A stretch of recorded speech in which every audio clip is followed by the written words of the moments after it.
2025 Stakeholder Webcast, where we bring together scientific leaders, clinicians, and patient voices to discuss the progress and global momentum surrounding the BOT/BAL immunotherapy program. Before we begin, a quick reminder that today's discussion will include forward-looking statements. These are subject to risks and uncertainties that could cause actual results to differ. Please refer to our SEC filings for more detail. Today's session brings together three distinguished guests offering scientific depth, clinical insight, and lived experiences in colorectal cancer. First, we'll hear from Dr. Christopher Liu, Professor of Medicine at the University of Colorado Cancer Center, where he'll discuss the evolving role of immuno-oncology in colorectal cancer, particularly in MSS disease. And he'll also share a remarkable case from his practice that demonstrates the potential of deep and durable responses. Then we'll have Dr. Jonathan Laurie, medical oncologist, associate professor at the University of British Columbia, and a senior investigator with the Canadian Cancer Trials Group. He will provide an operational update on the global Phase 3 BATMAN trial, including rapid site engagement, broad international enthusiasm, and key drivers and trial momentum heading into 2026. And finally, Dr. Benny Johnson, Senior Medical Director at Agenus and former GI oncologist at MD Anderson Cancer Center, will share his family's personal experience navigating early onset colorectal cancer, a journey that shapes his dual perspective as both a clinician and a caregiver. Following these discussions, Agenus leadership, including Dr. Stephen O'Day, our Chief Medical Officer, and Dr. Richard Goldberg, Chief Development Officer, along with Benny Johnson, Senior Medical Director, will join Garo for a live Q&A. As there were some pre-submitted questions related to biomarker development, Dan Chan, our VP of Research, will also join for the Q&A as well. Questions may be submitted at any time to the email ask@agenusbio.com. So thank you again for joining us today. And with that, I'm pleased to introduce our founder, chairman, and CEO, Dr. Garo Armen. Garo? Thank you very much, Stephanie. And thank you, all of you, for joining us today. Based on our previous experience, we have patients, caregivers, advocates, clinicians, regulators, policy leaders, as well as investors, and everyone else who is committed to advancing the future of cancer care. Now, we've decided to have these sessions with some frequency for two very clear purposes. Number one, we want to make sure that we keep you abreast of the latest developments concerning BOT/BAL particularly, but also concerning the company. And secondly, we would like you to hear the points of views of a broad range of experts in the field. And that's what we've done in the last three sessions, and that's what we will continue to do with frequency in the future. And so these are not quarterly meetings, but these are meetings that will be presented to you with a higher level of frequency. In 2025, the BOT/BAL program reached a number of important inflection points. Clinical data now span more than 1,200 patients treated across 9 tumor types, from the most refractory settings to earlier localized disease. These findings continue to reinforce the fact that a clear trend is emerging in a significant number of patients. Immunotherapy may hold far more potential, including particularly cold tumors, than previously believed. And this has surprised a number of experts, but the data is clear.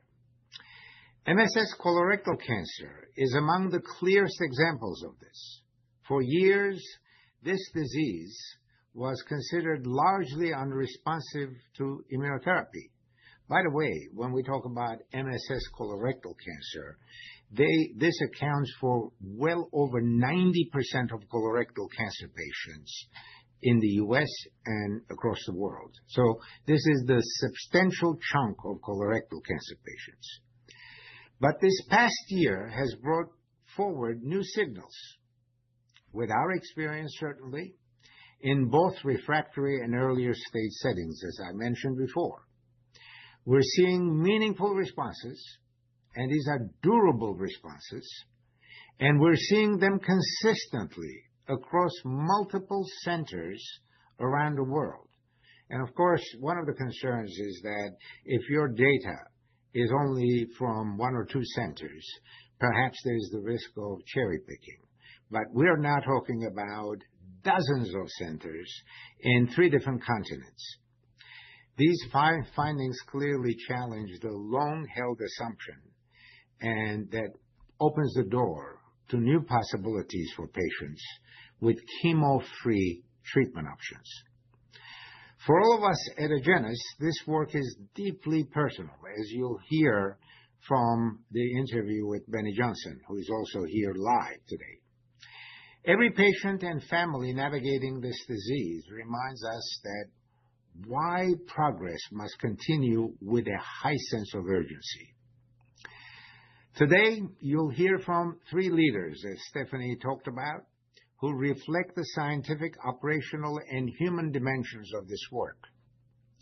Dr. Liu will share how expectations for immunotherapy in CRC are evolving. Now, these expectations were non-existent other than for MSI-high tumors, which account for about 5% of all CRC patients.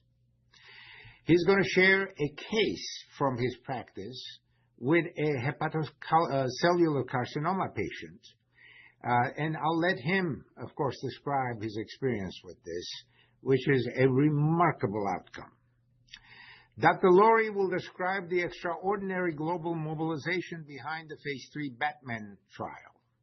This is our Phase 3 potentially approvable trial, a level of alignment driven by strength of early-stage clinical signals and the urgency felt by investigators worldwide. And of course, Dr. Johnson, our very own Dr. Johnson, will offer a deeply personal perspective as both a physician and a caregiver, reminding us that behind every data point is a family, a patient, whose life is shaped by the options available to them. And we're very proud of the fact that we're expanding those options, particularly chemo-free options for them. As we move into 2026, our priorities are clear. We will expand patient access to BOT/BAL, including through France's reimbursed AAC pathway and Agenus's paid named patient program, available in approximately 30 countries that allow self-pay or pay with special insurance that has the patient's ability to access a none-yet approved treatment. Number 2, we will advance the Batman Global Phase 3 program with speed and rigor. And number 3, expand our neoadjuvant studies that are now beyond CRC, where the potential for cure is the greatest. These efforts are essential if we are to bring meaningful innovation to patients in years. And I hope in some cases it will be in days and months, but not decades. I want to thank you, Dr. Liu, Dr. Laurie, and Dr. Johnson for joining us today and for your commitment to patients. So let's begin our program. Andy? I've been in the oncology space for 31 years, formally through it, but we did not get to know you until BOT/BAL. And so you are a very accomplished physician with varied interests, and you've been at MD Anderson for your fellowship, I believe, and now you're at Anschutz. Now, when I look at your institution's background, Anschutz, it lists everything under the sun for the treatment of cancer. And I'm not talking about your research interests, of course, but the institution. But it doesn't talk about immunotherapy. Partly because, of course, it's understandable. Immunotherapy is relatively new. Why do you think that is, and what is it going to take for us to get around the historical barriers to embrace new treatments? What do you think is the issue with MSS colorectal cancer, which constitutes about 90-95% of the patients today? That's right. MSI high colorectal cancers have gotten a ton of press, which is phenomenal, right? I mean, like for that 4 or 5% of patients that are MSI high, to be able to offer them, single agent immunotherapy or in some cases doublet immunotherapy, and to have, what I think are outstanding outcomes, that is exciting, right? We see that in the metastatic setting.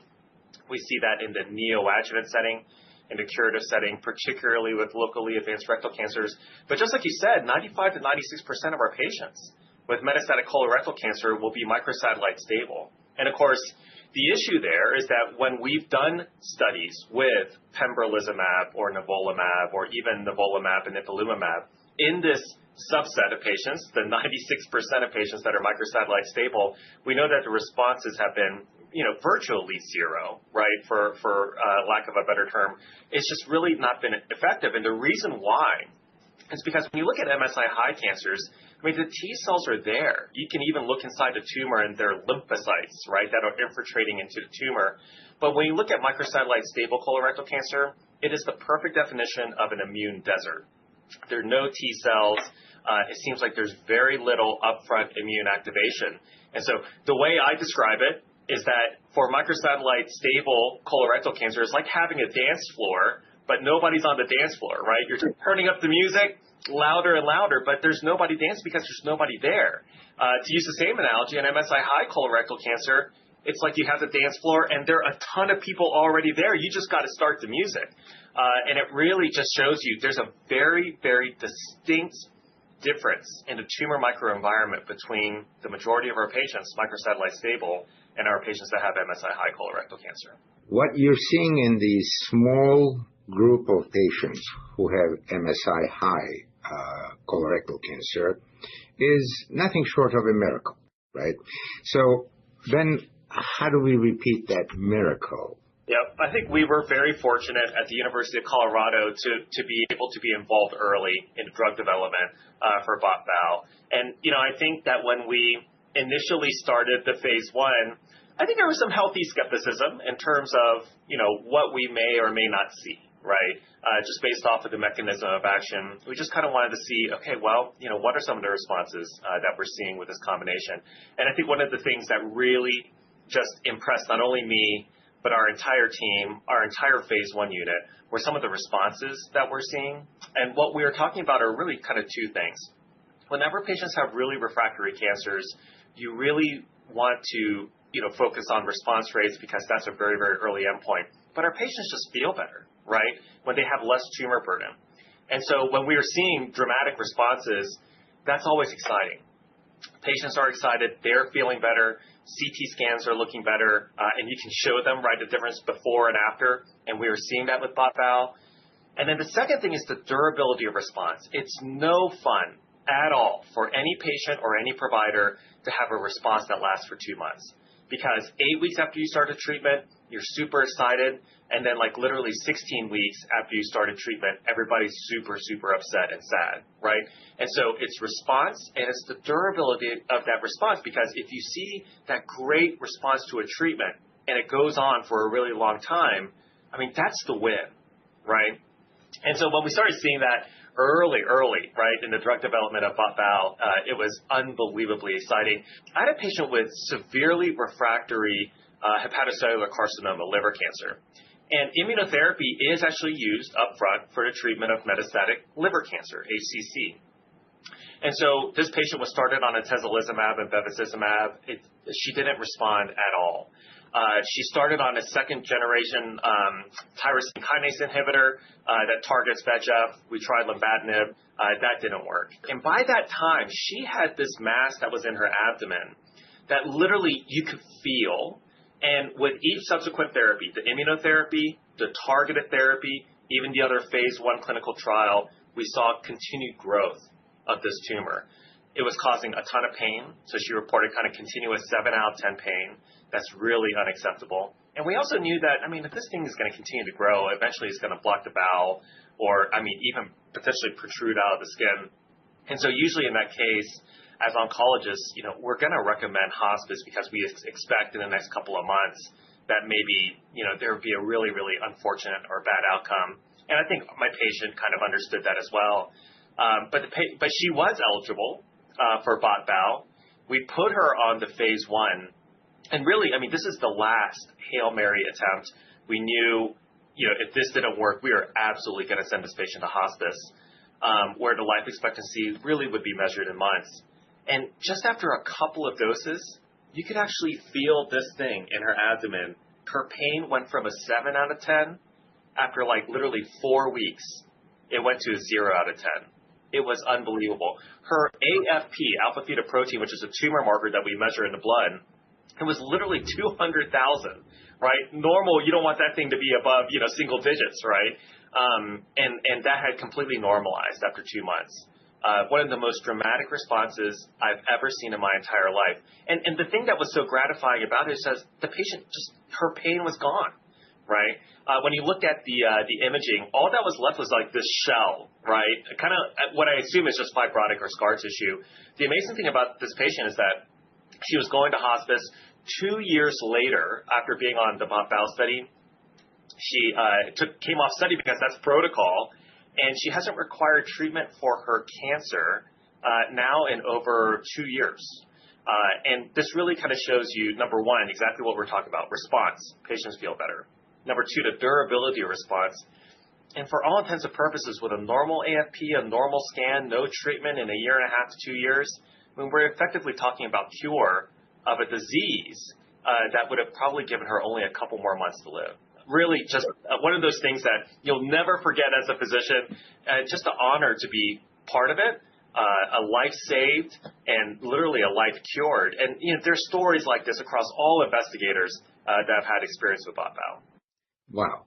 Now, that is a wow. It is nothing short of a miracle to see something like that. And yet, when you talk to individual patient case stories with, regulators and regulatory experts, the typical response is that it's an anecdotal case. With traditional treatments, like chemotherapy, not only often do you require continuous therapy for the patient in order for the response to persist, but you also have to deal with the toxicities associated with traditional treatments. More is, sometimes resulting in more responses, but more is also resulting in a lot more toxicity. When you think about chemotherapy side effects, especially if you say okay, well, chemotherapy is going to decrease white blood cells. You imagine when you stop chemotherapy that there'll be, at least somewhat of a recovery, right, of those counts, because you're taking that kind of poisonous toxicity off the table. One of the things with immunotherapy is that when you activate somebody's immune system, you obviously hope it attacks the tumor, and by golly, it really did, right, in this patient. But you also have immune activation in other areas as well that can cause side effects. For this patient, she actually developed adrenal insufficiency, right? And that is a known side effect of immunotherapy. So that requires her to take a daily small amount of steroid. And she'll tell you, right, time over time that she would trade that a million times over for the cure that she received. But the toxicity, balancing that toxicity and the efficacy of the drug is something that we all do, as investigators, as physicians. And here, I would say the trade-off is, pretty clear, right? You're cured. You do have to take this medicine. But, it's kind of one of those things where, is it worth it? For her, she would tell you that she's just living her best life, right? And so I don't think that she really has too many long-lasting toxicities, besides the fact that she does have to take the medicine. So how does a physician like you, who has also served on ODAC, FDA's Oncology Advisory Committee, reconcile all of these anecdotal cases that are miracles for patients? Well, I think from a regulatory standpoint, it's difficult, right? I mean, the paradigm of how we traditionally look at progression-free survival curves and overall survival curves is really changing in the setting of immunotherapy. And I think that, the FDA is really trying to maneuver this change from what we typically see with chemotherapy and even targeted therapies with some of the long-lasting impacts that we see with immunotherapy. And so it's not an easy job because whenever you look at these curves, we know that there's some patients that are just not going to respond at all to these drugs. And then on the flip side, there can be patients like my patient where that curve is just going to keep going, right? Kind of forever, what we call the tail of the curve. And really what that means for people who aren't familiar with looking at some of these kind of survival curves is, we have to keep in mind that whenever a survival curve drops, those are patients that are passing away from their cancer. And that should be a sobering thing whenever we look at it. But at the same time, when you look at these curves and the drop-off stops and then there becomes this tail of the curve where people are just continuing to live and live and live, which again suggests either two things, that the disease is under incredible control or that there's a cure. We as physicians, as investigators, as patients, even as regulators are going to have to really determine, where that tail of the curve is and what that means for our patients. So, do approvals start to happen because we see that, say, what if 20% of the patients that enroll onto a study are essentially either have durable responses or cured? Well, that's something that needs to be considered. And there have been treatments that have been approved based off of this long continuous either cure rate or continuous response curve or durability of response. How do patients react or even embrace when you explain the prospects of being treated with immunotherapy versus the traditional treatment? Yeah, I think that there's always a lot of excitement from our patients whenever they're offered anything other than chemotherapy, right? And I think that there is a knowledge that immunotherapy isn't going to work for everybody, but it's the idea that there's a chance of a durable response that I think really gets everybody excited. Again, it's up to us to make sure that we provide access. Number two, make sure that we provide the right clinical setting. But number three, one of the most important things is to really just find out who those amazing responders are and offer those patients the drug to make sure that if they do experience any side effects, it's well worth it because the response rates are going to be so much higher. We have to identify the patients that are going to have that durable response. And I think that that's a lot of the work that's coming up for all of us. Well, thank you very much. You probably always do that for your patients, but for your extra time that you've devoted to us this morning. And we will see you soon. Absolutely. Thank you for this opportunity. So we thank Dr. Liu for his very insightful discussion, which you experienced with Dr. Liu having served on the FDA Advisory Committee. He has a substantial amount of regulatory experience and the ability to decipher data in ways that other investigators may not have. And Dr. Liu is new to you. We haven't featured him, and we expect that many others in the next months will be here talking about their experience with BOT/BAL. His remarks underscore a meaningful shift underway in oncology.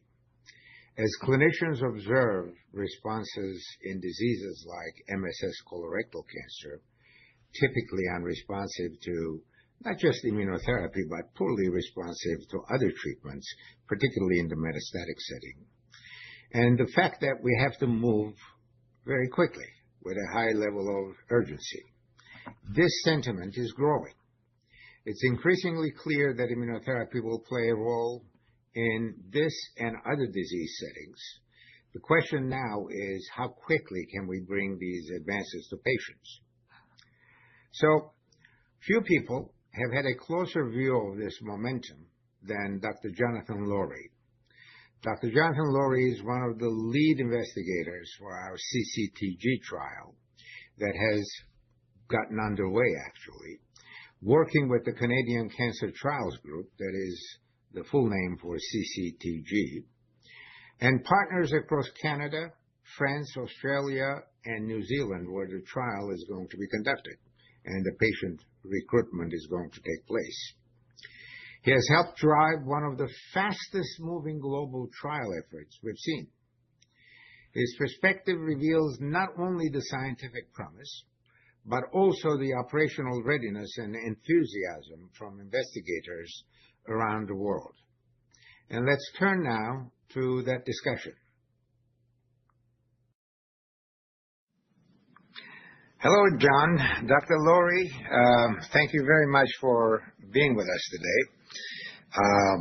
The first time we met, I believe, was almost 3 years ago at ASCO.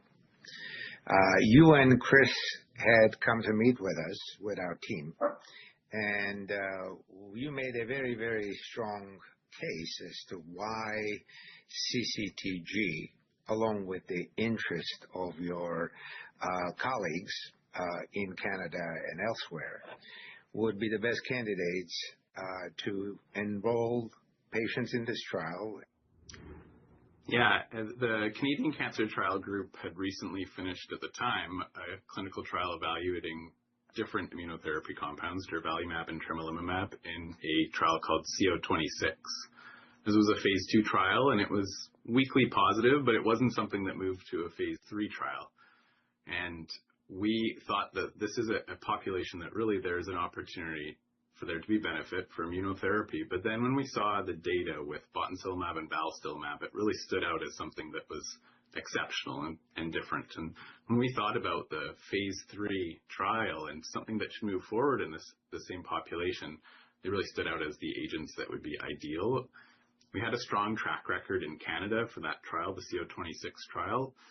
And we worked very closely with collaborators in Australia, New Zealand, and France in a number of trials across our cooperative groups. And so we've got a strong track record and shared history. And so we knew that this was something that we were excited about the science, excited about the possibility of progress for our patients.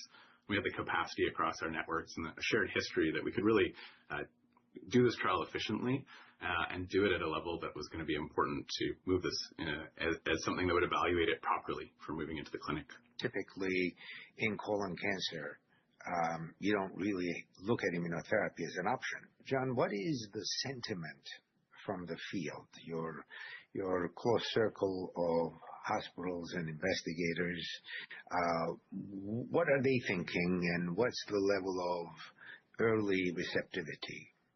There's been a sense of awe, really, at seeing what immunotherapy can do in microsatellite instability high colorectal cancer.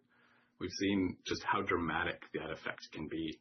But when we see patients in clinic who don't have microsatellite instability high, we felt a little bit like we're failing them. People are excited about the possibility of doing that in the 95% of colorectal cancers that are not microsatellite instability high. And so that's led to a lot of hope and enthusiasm for this to be something that is a new option for patients, and not just an option that's an incremental step, but something that can really make a big impact for our patients. John, patients are looking for an option that is different than the traditional toxic options. The field is excited about this, and the preliminary data looks really good. I'm excited about the Batman trial being something that we're doing in a way that is going to give us the data showing that this combination improves overall survival. And one of the key priorities when working with the Canadian Cancer Trial Group is we're designing this trial also to make sure that not just is it positive from a regulatory perspective, but that when it gets to a health technology assessment, that payers across every country are going to have the data that they need to make their decisions on reimbursement. And I think that's really important. We need to plan for not just the trial now, but also planning to make sure that we have all the data elements that are there and required to make it so it's something that can move into the clinic. You mentioned the cytotoxic component, and that's really important. Patients, when they're at the point that they would enroll on Batman, they've been on cytotoxic chemotherapy for a couple of years, and they're getting tired. They've had a lot of the cytotoxic side effects. They build up over time, and having something different, it's a world of difference for what their quality of life means. And it gives them a chance to spend the quality time with their loved ones and doing the things that they want to do. And so I think that's also really important, having that different mechanism so that way they can recover from what they've been through. And not only do you have to address their needs to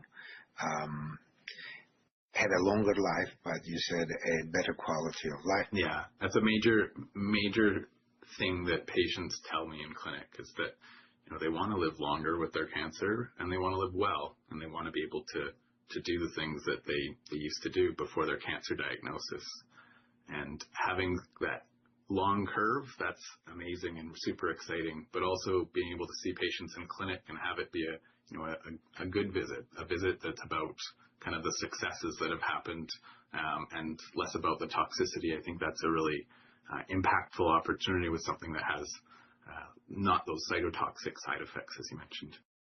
Now, what about the prospects of having patients be treated with BOT/BAL, for example, for a reasonably short period of time, and having results without necessarily the need for chronic continuous treatment? Because as we know, with traditional cytotoxics, if you stop treatment, often the disease comes back very quickly. So you have to continue on treatment. And of course, there's the cumulative toxicity of that treatment. Yeah, that's what really excites me in clinic, to have that as something that's a possibility for the patient sitting in front of me. And it excites them as well. And that time off therapy is a really important metric, because that's time that people can travel. They're not tied to coming in to see me continuously. It lets them prioritize the things that they want to do. So I think you highlighted a really impactful benefit of something that, if patients have a durable response, that they can enjoy those other aspects of their life and not be tied to the chemo center. I love those appointments when somebody comes back and tells me about the trip that they just had and this amazing thing that they did and the grandchild that they got to hold, because they were able to travel to someone, because they didn't have to be here for everything continuously. Another thing that my patients tell me that they want is they want quality of life, and many of our surgeries and our treatments lead to impaired quality of life for bowel function, sexual function, overall health. Thinking about the surgeries that are required, sometimes requiring a lifelong stoma. And so the opportunity for organ preservation and for cancers to either disappear to a point where it's a different surgery that might provide a better quality of life, or maybe non-operative management is a possibility. And I think as people gain experience and understand kind of the effect of something that works on a typically cold tumor, they're going to be really excited about that, both patients and providers. And are you seeing early signs of this amongst the exploration of your expansion to beyond your center in Canada, France, Australia, New Zealand?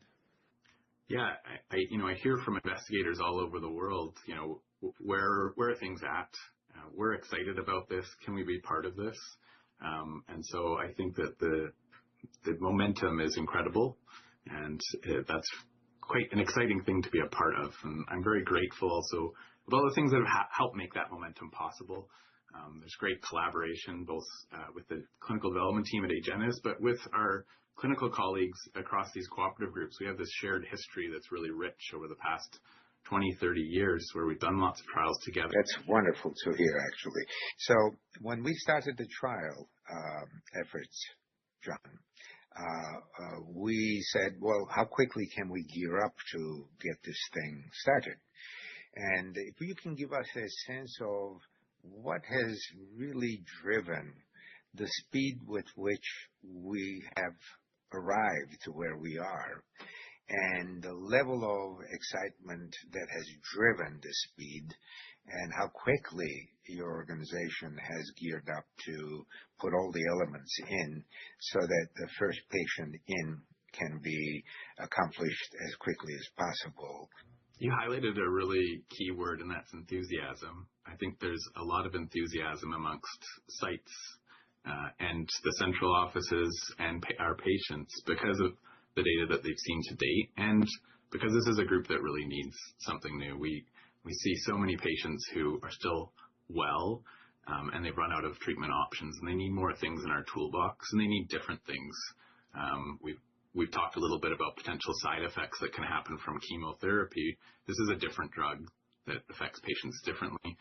It's durable. That's really exciting to providers. They've seen how good immunotherapy works in microsatellite instability high colorectal cancer, and the opportunity for that in the 95% of patients that don't have microsatellite instability high, that's huge. That gets people really excited. And when you combine that with the Canadian Cancer Trials Group's experience running large trials, working together with our collaborators at the Australasian Gastrointestinal Trial Group, AGITG, and Unicancer in France, there's this shared history where we work together. We know each other's policies. We know the things that are important for each site. We know the protocol, kind of the key important pieces that need to happen to put a trial together that's successful. And we know each other, and those relationships are really important. It's not just receiving an email from someone that you don't know. It's someone that you've known for years, you've worked together, you have a shared history, and that's really important. So you say, I've got this really exciting opportunity for us, and people get excited about it, and it's really, it's infectious, and that's been exciting. We've done a lot of groundwork, and so that groundwork's been important for getting our sites excited. There's one thing of all the operationalization that happens at a central office and between institutions in different countries, but getting sites excited about this and telling them, we've got a trial, this is going to be for your patients, these are the compounds, this is the exciting part. That's really important for kind of getting the system ready and priming the pump, so that way things are ready to go. And when you combine all that together, that groundwork, the excitement, that shared history, it's really led to something remarkable as far as how fast things have gone. We've gone over a period of about 4 months from contract signing to protocol development, regulatory approvals in multiple regions, to now us having sites asking, let's go, we're ready to activate. And that's really exciting. So we are moving very quickly. That's powerful. That's very powerful.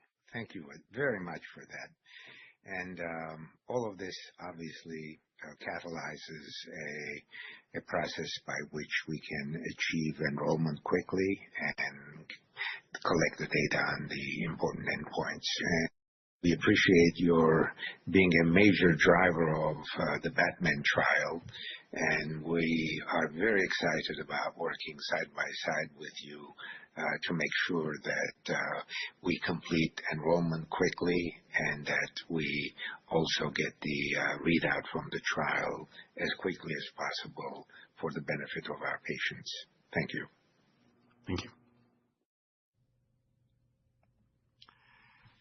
So we thank Dr. Laurie. His remarks highlight a critical reality.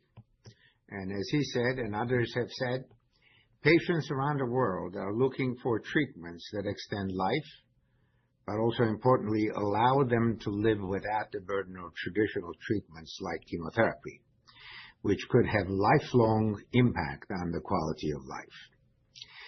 The momentum behind the Phase 3 program reflects the need and the possibility of investigators around the world in their belief in such an outcome, and that is now within reach. Now, it's also important to remember why we do all this work. Every data point represents a person, a family, whose life is shaped by the options available to them. What stands out most in our work with CCTG and our global partners is the level of enthusiasm that is building, and that's very tangible. The kind that accelerates timelines, removes barriers, and aligns teams across many continents behind a shared purpose, improving the lives of patients with colorectal cancer and many other types of cancers, which were the subject of our ESMO presentation in Berlin about a month ago. And this, of course, brings this to our next segment.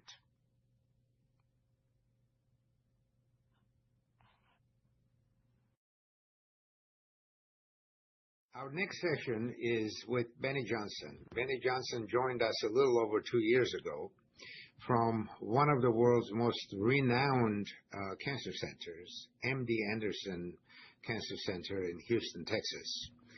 And shortly after he joined the company, his wife was diagnosed with stage 3 colorectal cancer. And here is Benny to tell us about his experience in having joined Agenus, as well as his experience going through that process with his wife. It's been a delight to have you at Agenus as a colleague. And before Agenus, if you can give us a little bit of a synopsis of what you did, but more importantly, how did your daily life look every day, taking care of patients? Yeah, before joining Agenus, Garo, I was actually an assistant professor in GI medical oncology at MD Anderson Cancer Center in Houston. So my focus was primarily colorectal cancer patients and anal cancer patients. As my career evolved at MD Anderson, I took on a particular interest in young onset patients and worked towards developing that program at Anderson. And so my clinic really became a clinic full of peers, if you will, depending on the day. So about 2 days of clinic, 2 or 3 days about with research, trying to work towards clinical trial design and investigator-initiated studies. Your decision to join Agenus, and how did your knowledge of BOT/BAL materialize even before you joined Agenus, and what was the critical driver for you? Yeah, as I mentioned earlier, a good amount of my time was thinking about investigator-initiated studies, but also finding the right collaborators, right sponsors to work with, because when you see really exciting data, we want to partner with those companies early because we want to not only help them run meaningful trials for our patients to offer new therapies. This is the way that we move the needle forward for metastatic colorectal cancer. And so the way that Agenus came to me was very interesting. One of my mentors, Dr. Michael Overman, sent me an email and said, hey, there's a phase 2 trial being proposed in colorectal cancer, and I really want you to lead this program and increase our interaction with this company. And that was really the excitement around that, as you know, and now that I know, was the data from the phase 1 study that was showing in refractory colorectal cancer patients, MSS, which is 95% of our patients, we were seeing response rates with an immunotherapy combination, BOT and BAL, that we never really saw before in MSS colon. Never seen it, over 20%, and then having durable responses, and a percentage of patients enjoying that and even potentially even being cured, right? So I had the opportunity to be the phase 2 PI. And then in my interactions, with some of the clinical development team just in that space, there was an opportunity here at Agenus, and I really felt that it was continuing the same mission that I had to move the needle forward for the majority of metastatic colorectal cancer patients. And so I jumped on it. I think it was really just an amazing opportunity to be a part of this team. So it wasn't just a job at another company, that there was a greater purpose in all of this. 100%. I think, we all want to find meaning in what we do.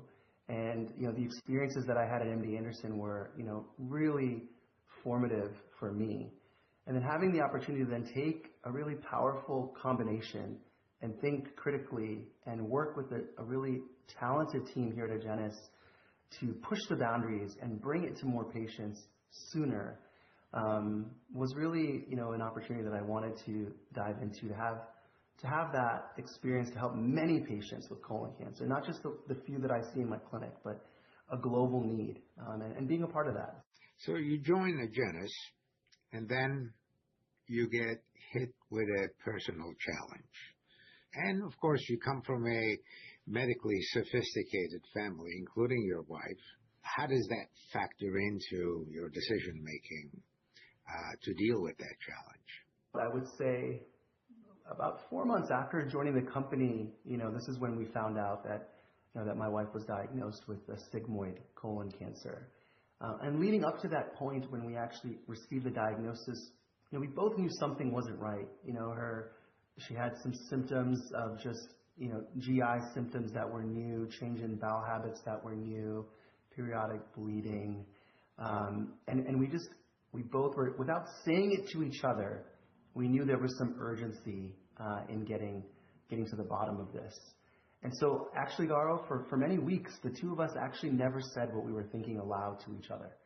And I think that's because, as you mentioned, just having, me having my background, But even my wife, who has a tremendous amount of background in primary care, understands these red flag symptoms. And one of the things about young onset colon cancer is primary care physicians still are learning that a young patient, less than 50 years old, a 30-year-old, 40-year-old patient, can actually have colon cancer. That's really not something that is on the top of their mind or their differential. And so we saw that even as two healthcare providers, we saw this delay in diagnosis. We were told when she was found to have an anemia, we were told to just take iron pills for a couple of months and come back and reassess. When we told an OBGYN that, she was having this unusual pelvic discomfort, she was told, well, now you're over 40, you just have different symptoms now. It was really sad and surprising to me that still happens to patients. We advocated for ourselves because we kind of understand that, no, something's not right. But for the layperson, I think they would just believe their doctor and say, okay, I'll just do what you say and I'll come back 6 months from now. And unfortunately for some patients, that may result in advanced disease. So all that to say that we were able to move forward, and she was diagnosed with a sigmoid colon cancer, and our lives changed immediately. Immediately, you could imagine. And you have children, of course, and that makes it challenging. So what factored into your decision for your wife to be treated with BOT/BAL? As you mentioned, I knew what was on the table, right? For a patient that has what we call clinical stage 3 disease, standard of care is to move to upfront resection, followed by anywhere from 3 to 6 months of adjuvant FOLFOX or CAPOX. So we're talking about 2 chemotherapies that have some side effects. But what was in the back of my mind was I treated many patients just like that. And unfortunately, even with our best treatments, anywhere from 22 to 30% of patients will still recur within 2 to 3 years. And that statistic was in the back of my mind. And I wanted something more, and what was available. And you mentioned earlier just the timing of it all, to kind of have experience with BOT/BAL as a PI in the phase 2 CRC program for advanced disease, but still nonetheless seeing the responses there, and then joining the company to see some of the early published data that was available in the NEST clinical trial, a neoadjuvant trial of BOT/BAL for patients with resectable colon cancer. So how do you take that mindset of, hey, there's this trial that's an option for you, and also kind of knowing the standard of care, and then present it to not only my wife, but my wife comes from a very educated family. I had to convince them too, explain to them the novelty here, and the fact that we have one chance. We have one chance to do our very best. And at that moment, I think we felt like it was the right decision for us. And ultimately, she decided that she was willing, to do whatever it takes. What happened? She gets treated. Mm-hmm. How many treatments did she have? Oh, yeah. So she received 1 dose of BOT, 2 doses of BAL perioperatively. And then she went for kind of evaluation endoscopically. And we saw within 7 weeks that a very large sigmoid tumor had complete resolution endoscopically. So what we call kind of a clinical complete response. In that moment, her surgeon, we still decided as part of the protocol and standard of care to move on with surgery, and we were then able to confirm a complete 100% pathologic response. And so this was just an amazing news for us. I think, Lidge often says that I really wasn't breathing when she started the clinical trial, and up until that endoscopy is kind of when I was able to exhale, because I feel as though I was just holding my breath for months. And so that was a really powerful moment for her, for me. And then it allowed, so many things that I think she benefited from. I mentioned earlier that most patients would go on to get anywhere from 3 to 6 months. And young patients, there's this idea that we kind of need to give them everything. So she may have very well have received 6 months of adjuvant chemotherapy, but at the very least 3 months. But it was it would have been 2 drugs. But the fact that she had this amazing response, this 100% clinical complete response, a pathologic response, we were able to de-escalate her adjuvant chemotherapy to a single agent. So, we look at it as as an unbelievable win for our family, that she was able to have this opportunity, be a part of a really novel immunotherapy combination that I think will eventually change the entire landscape for localized colon and rectal cancers. And then to be able to de-escalate her adjuvant chemotherapy is huge. These treatments come with a lot of long-term side effects. And for someone like her who's a runner, young kids, an 8-year-old and a 3-year-old at home, peripheral neuropathy would have been crippling for her. Here you are, a colorectal cancer specialist. You join a company that has a remarkable treatment. Your wife comes down with cancer shortly thereafter, gets treated. You witness the outcome firsthand. How does all of this factor into your thoughts as a professional as you're building a career? Right. I think the lesson here is this is not just an old person's disease, right? Colorectal cancer is impacting, can impact any of us. And the rising incidence in young people, it just brings it to the forefront, to really see how close to home it hit. It really was one of the most challenging times of our lives, as you could imagine, because even though I was taking care of these patients and walking with them and just had this huge admiration for what patients and families, especially our young patients, were going through, now I had a front row seat, and I got to admit, I didn't really want to have that viewpoint, but I did. God decided for us to have that viewpoint, and I think where it leaves me now is I'm just so thankful, as I mentioned before.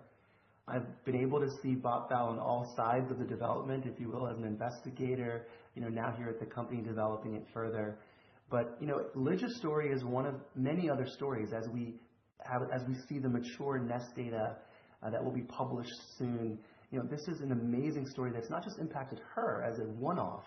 It's a powerful regimen that is impacting many other patients with very similar results. And so I think moving this, it drives me to move it for an available therapy for all of our patients, right? To really change where localized colon cancer is going, right? Currently we're still using the same therapies we've been using for over 20 years. And I think it's time, to move that needle. And so having this front row seat has provided, a real passion for me to do whatever it takes to move it forward. And to innovate, right? To innovate therapies for our patients. Because honestly, Garo, if you have stage 3 disease and you're doing everything you can at the best centers with the best oncologists, the best surgeons, and we're still having a 22 to 30% recurrence rate, it's just not enough, right? Because that percentage impacts one family, right? So, as you said, it's not just one patient. It's now scores of patients that have experienced some remarkable responses. And if you were to explain to a patient, knowing what you have gone through, this optionality, how would you paraphrase the advantages of having BOT/BAL? I really say we want to do everything we can to train your immune system to fight your cancer. And if we have drugs now that are able to do that, that is the change, right? It's not just a matter of giving therapies early, right? So for instance, there's data now that if you give your standard chemotherapies like FOLFOX, like CAPOX, before surgery, the response rates are still very low. It's not what we're seeing when you give novel immunotherapies like BOT/BAL before surgery. So it's a significant difference. It's to give them their best shot and also to use their immune system to their advantage to fight the cancer in a way that will really result in lasting change and cure. If your wife looks back at her experience, how does she tell her own story in terms of her own experience versus, for example, what she would have expected when she was first diagnosed? But I think looking at it now, as you mentioned, an abbreviated course of therapy, having her surgeon and being able to de-escalate chemotherapy to a single agent drug for about 3 months, the benefits of that, I think, have been so impactful for her, because now she's not, thankfully having to deal with chronic chemotherapy toxicities or having a risk of developing peripheral neuropathy from oxaliplatin because she was able to avoid the drug altogether. And that's been huge for her because now she's kind of back at what she was doing before, looking for a new job, getting back to running, which she loved, being fully available, at the kids' school and being able to take care of both of our children. And so doing all the things that she loves again. And I think being able to avoid some of these therapies, played a role in that for sure. And so she's thankful, she's very thankful. And both of us, as I mentioned before, last year was kind of a year where we just needed to survive. And this year has been one where we were kind of, wow, last year really happened, and we're unpacking it. And one of the things she said is, I'm just so thankful that I was able to receive this therapy and now be done with therapy a lot sooner on the back end. And she has no long-term side effect profile, which is really, really unique. And I think just something we were so happy for her to have that opportunity. And based on your experience, certainly as an important member of our clinical team, we've treated over 1,200 patients across 9 different types of cancers, treated patients in the last line setting, as well as in the earlier stage, like the case of your wife. And it's a chemo-free option. And so the question is, young patients want something a little bit more innovative. And luckily for your wife, that innovation was available for her setting in time to benefit her. What's the chances of all of this happening? Joining the company 4 months later, your wife comes down with it. By then, we have generated data that has convinced not just you and your wife, but your family to allow her to participate in this trial. And here we are, a beautiful outcome. And that's what we really want to have for all patients as soon as possible. We are doing tremendous work with really some amazing investigators all across the globe. And the excitement from oncologists here in the United States, but also globally, it just kind of speaks to the data and speaks to the novelty and the potential to really transform solid tumor cancers, right? And so, yeah, it's a miracle. I think about just the fact that I'm here. Like you said, it's not a coincidence. And I get to be a part of this wild ride and work with an amazing team that is focused and dedicated. Even though we're a small team, each of us has these stories and has the patient in the back of their mind or the family member that's been impacted. And we realize the current standard of care is just not enough. So what can we do? So Agenus has this amazing pipeline, this amazing drug in BOT/BAL that we will bring to the finish line. And I think that's our goal. And then patients benefit. And so that's why we're here. And I'm truly excited to be a part of the team. Thank you very much for that, Benny. And we're delighted to see that your wife had such a phenomenal outcome. Thank you, Benny. Benny's with us today, along with members of our technical, medical, and commercial team to field questions.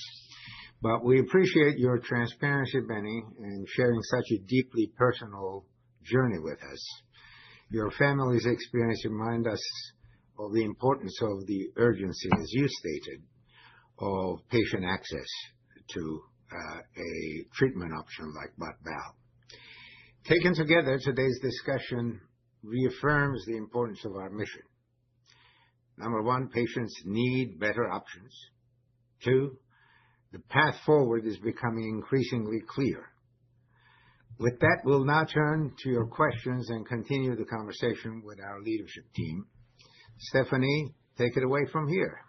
Great. Thank you so much, Garo, and welcome to our Chief Medical Officer, Dr. Stephen O'Day. He's with us. as well as Chief Development Officer Dr. Richard Goldberg, and welcoming back Dr. Benny Johnson. And we also have other members of our team that we added based off of the questions that we were receiving. Dr.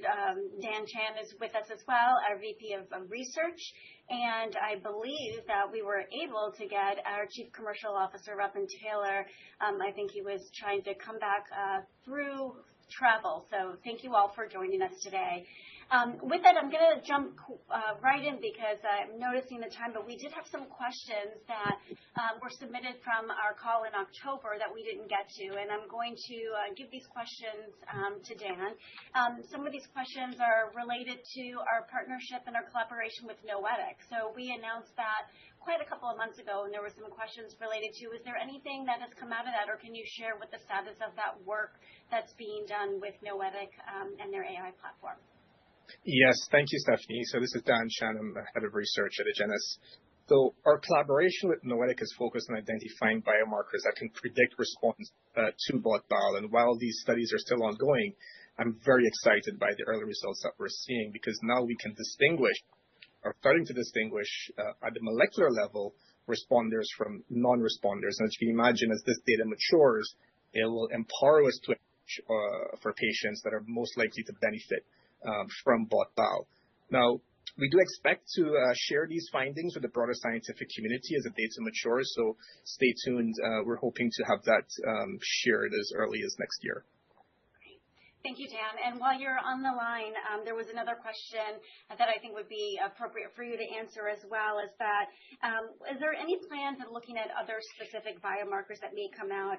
Particularly, there was a specific question about c-Met inhibitors or potentially EGFR. Can you comment on any specific biomarkers or work related to that as well? Great question. We're definitely exploring a range of biomarkers to help are most likely to benefit from BOT/BAL. But what's been really interesting is that we're seeing clinical activity independent of your traditional biomarkers, which fits BOT's unique mechanism of action. Now, regarding c-Met and EGFR specifically, these are well-established biomarkers in lung cancer, but it's less well known for its role in response to immunotherapy in colorectal cancer. So while our focus right now is on colorectal cancer and prioritizing biomarkers for that patient population, we will absolutely continue to explore other biomarkers as the development of BOT/BAL and other indications mature. Great. Thank you so much for that, Dan. So let's switch gears a little bit here. There was a question that was submitted related to the Priority Voucher Program, and Dr. Goldberg, perhaps you could, answer this question. So, of course, we can't comment necessarily on where colorectal cancer sits in the priority list for the FDA. We don't have specifically those insights per se. We know that colorectal cancer has been something that has been top of mind in a lot of communications coming out of the administration and the FDA. But can you share with the audience just what our plans are for submitting a voucher and what the status, and if we've actually tried to take part in that program or not? Sure, I'd be happy to. So when we heard about the Director's Voucher Program, we were very excited about it. He came out with statements that he hoped to shorten the time to getting drugs that satisfy unmet need into the hands of oncologists and patients, as well as other physicians, as quickly as possible. And so we immediately submitted an application to be considered for the voucher program for BOT/BAL. Unfortunately, we weren't one of the 10 drugs that were chosen. But then we were heartened again when an announcement for a second group of drugs and applications to be examined. And so we immediately again submitted our application for the voucher program. The voucher process is actually a very brief 2-page application process. So I also sent an email to Martin Makary, the FDA director, adding a few details about what we've been explaining to you today. We haven't heard back. I don't think anyone's heard back about the second tier of applications, but we're waiting with bated breath. Great. Thank you so much for that, Richard. And I have a question here that's just been submitted for Garo. Let's see if we can get Garo back on camera. The question is related to Zydus and CFIUS review. But if we could comment on how operationally the ownership transition of the manufacturing facility is progressing. And also there's a question here about the bot-bal supply and if we have that secured for the phase 3 trial. Sure. So with regard to CFIUS and Zydus transaction, as you know, we had a number of unforeseen events. Amongst them was the government shutdown for a period of time that basically put some of the key workers at government in various departments in hibernation. But we've come out of that, and we're hopeful that a decision by CFIUS will be made very soon. Now, with regard to the Zydus team, we have been working very collaboratively with the Zydus team all along. In fact, as you know, they extended a $10 million loan to us to make sure that their commitment is very clear and it continues.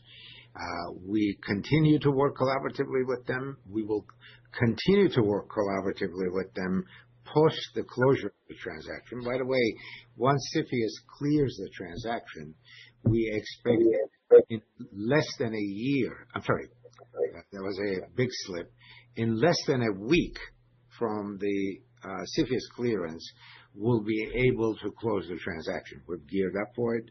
We had a meeting with the team yesterday, actually, to make sure that everything is lined up so that we can advance it to an expeditious closure.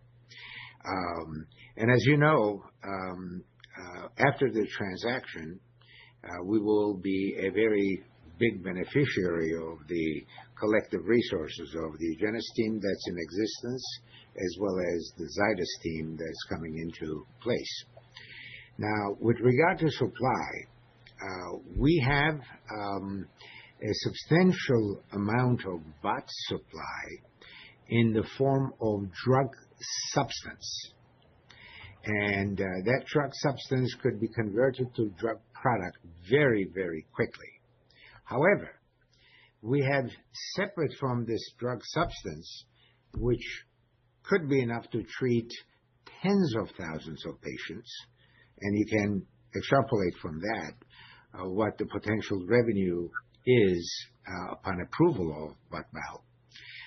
But aside from that, we have ample supply to conduct the Batman trial in the form of drug product that is undergoing right now labeling and packaging. So that portion of it is secure. In fact, we have shipped the first batch of product to Canadian pharmacies where we expect the first enrollment to take place prior to France, Australia, and New Zealand. Great. Thank you for that very thorough answer, Garo. The next question here, there's actually been a lot of questions that are coming in, so thank you all. And please continue to send them in to ask@agenusbio.com. If we don't get to them today, because I'm already looking at the time, we'll certainly be able to get to them at future webcasts. But the next question here, I'm going to share this question with Dr. O'Day. Kind of two questions here. One is that we have a number of really important investigator-sponsored trials that are running. This particular question is which ones do we think that we should be watching the most closely in terms of new incremental data set? Those that have, really high unmet need, particularly those that might be beyond colorectal cancer, because we know that we've been focusing a lot on colorectal cancer, but we have some neoadjuvant studies as well as some other data from our phase 1b study and others. So can you share a little bit from your perspective on any of those ISTs that we should be watching closely?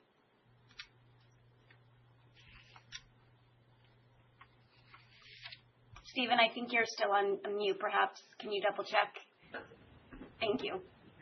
Can you hear me now? We can. Thank you so much. Okay. So we have 4 major ISTs at major centers around the world. The NEST and the Unicorn ISTs that are colorectal based, and then a pan-tumor IST with Miriam Shalabi at the Netherlands, and then a new rectal dedicated IST at Memorial Sloan Kettering with Andreas Sursek. These are compelling. We I lost think that we Stephen. lost Stephen. So Maybe Dr. Goldberg, you can continue on this. Right. So I can take off where Stephen left off. So these 4 studies are looking at the use of bot-bal in the neoadjuvant setting. So similar to the setting that Benny's wife received the drug for.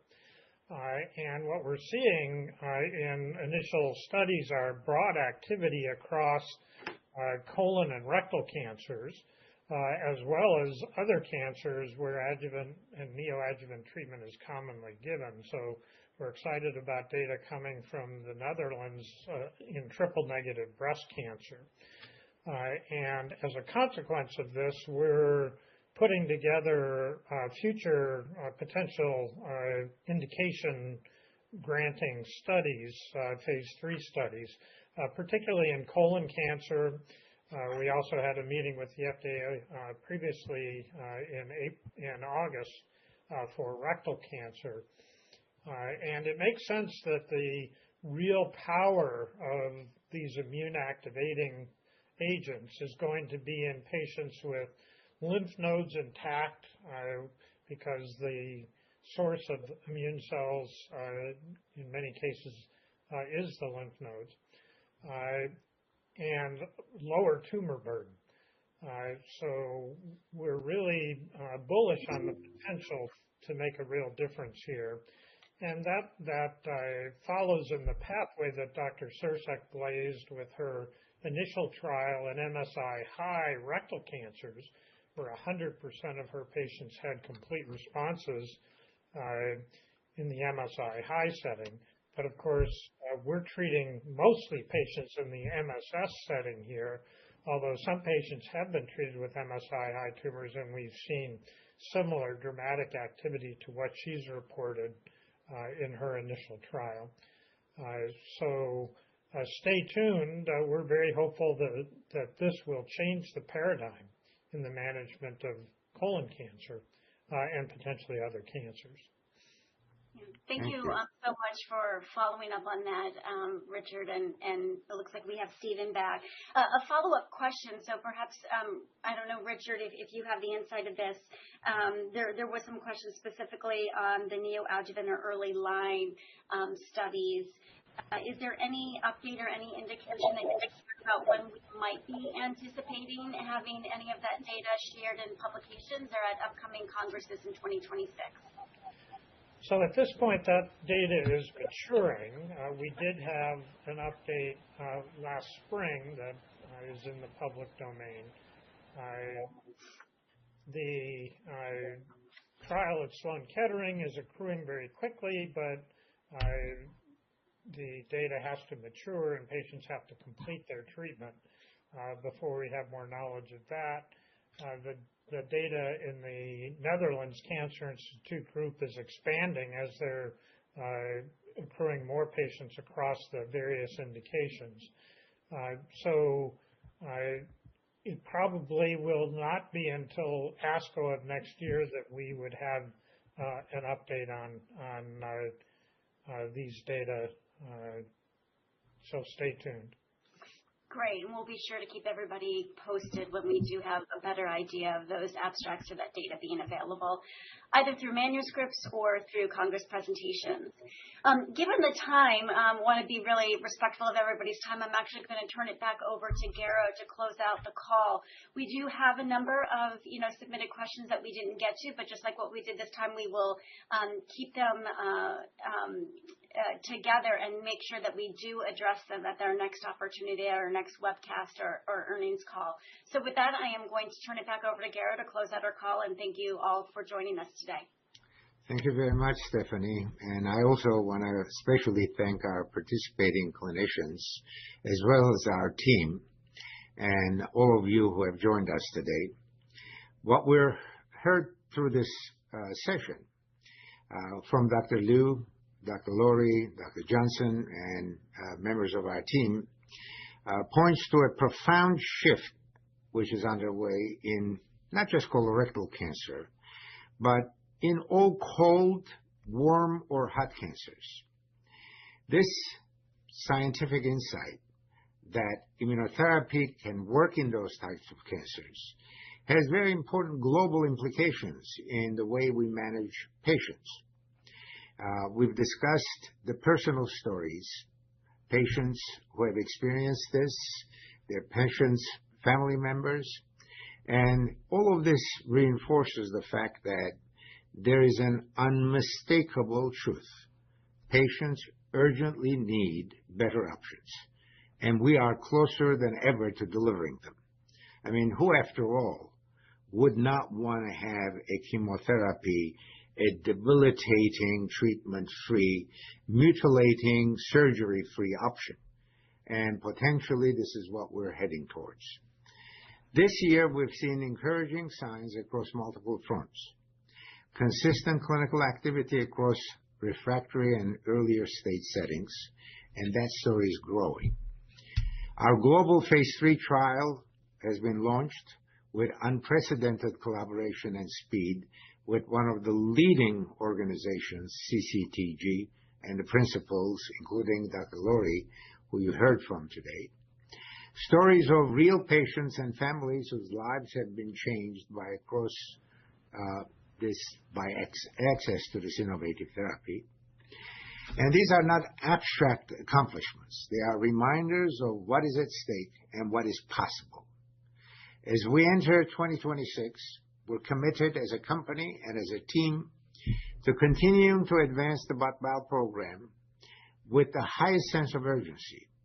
As an organization with a highly dedicated team, and the highest priority for us is to make sure that we provide every single patient who can benefit from BOT/BAL the opportunity to be treated through either a government-paid program, like the French AAC, or through a self-paid program, or through private insurance-paid program.